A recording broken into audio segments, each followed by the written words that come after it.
saben dina wong tansah golek pancen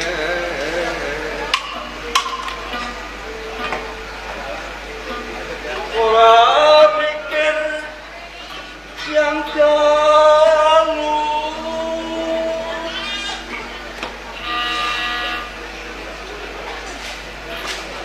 rasake panas lan udan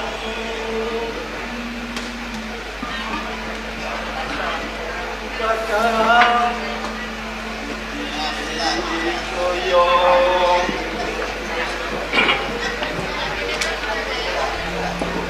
Gusti Jawata paringono kawet rasa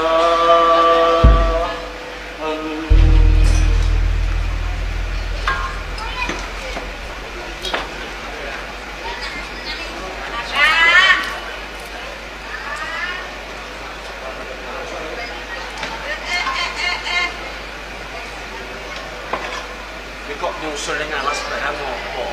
Lho aku kirim sampean arek. Iki ngono wis kayake mangan nek sampean kok ora ana bali. Nek bedhae ya gawe nanging loro eleng mangan barang. Ini lho. Umpama bapakku ngerti yen kowe nyusul karo aku, mesti bapakmu nesu. Kaya ora ngerti watake bapakmu. Karo aku gedenge setengah mati. Loh, bapak iki mang lagi wae nang anu wonge turu. Iki mrene bapakku ora ngerti. Ora ngerti. Iki lho kan sampean tak kira